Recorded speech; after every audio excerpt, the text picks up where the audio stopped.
Every Friday night, the far right takes over downtown Chemnitz.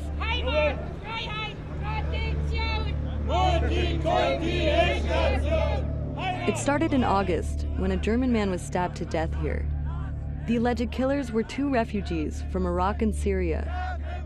Since then, protesters have returned every week.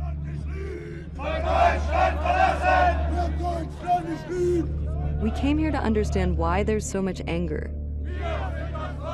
and to see how the rise of the far right is disrupting the liberal values that have defined Germany for decades.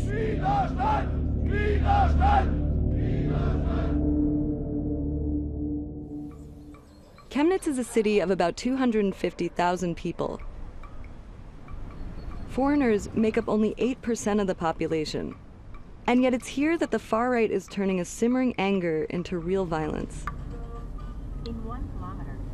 Shortly after we arrived, we learned of an attack on a Persian restaurant.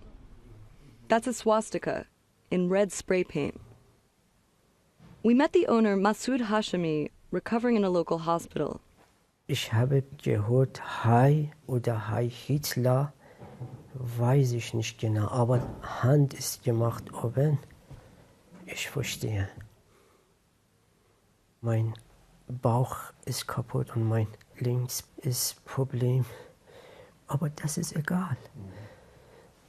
Mein Herz ist kaputt. Ich bin sehr, sehr traurig. Masoud moved to Germany 5 years ago, before the wave of migrants. In 2015, Chancellor Angela Merkel welcomed in hundreds of thousands from war-torn countries.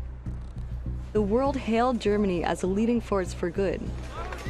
But at home, the decision became a rallying point for the far right.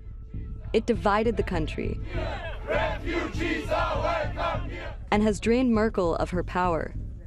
She announced recently that she will not seek re-election. Ich versuche mit dieser Entscheidung einen Beitrag zu leisten, der es der Bundesregierung ermöglicht, ihre Kräfte auf endlich gutes Regieren zu konzentrieren. Meanwhile, a far-right party is the main voice of opposition in parliament.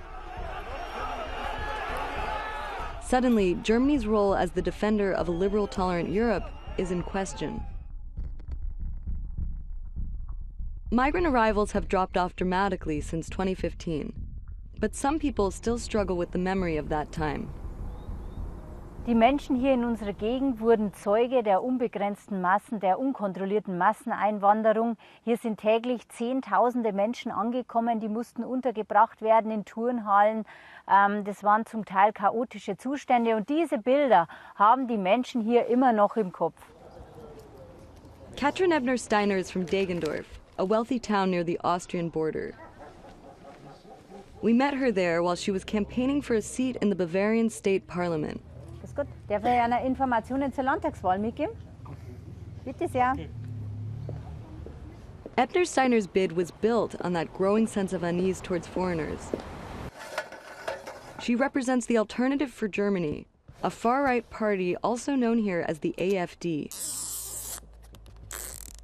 The AfD has only been around for 5 years, but it's already achieved stunning success with a central message.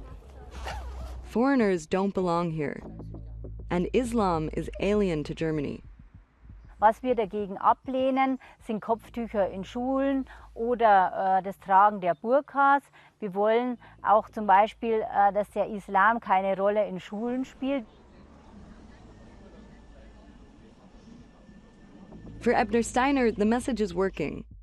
She won her race a few days after our interview.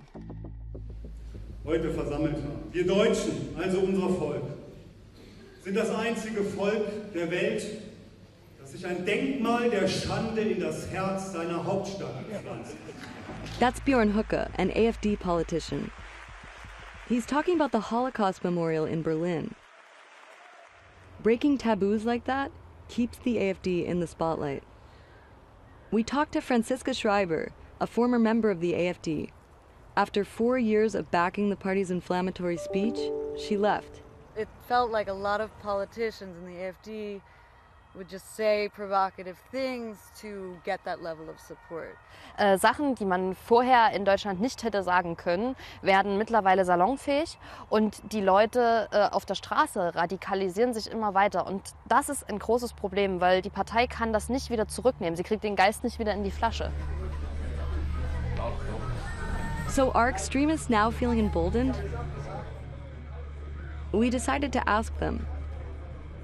I guess I'm curious, who designs the t-shirts? First, the shirts are in my brain. So you're writing most of these phrases, yes? Yeah. Okay.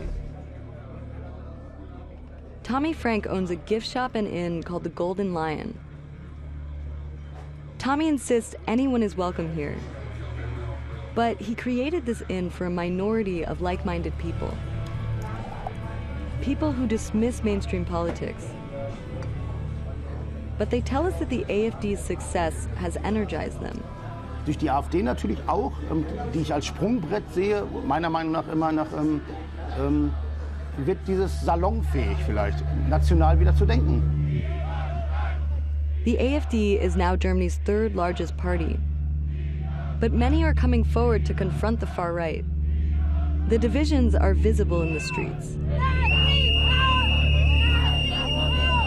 And the next few months could be crucial in determining how this struggle plays out. Whether the far-right vision will stay at the edge of German society or pull the center along with it.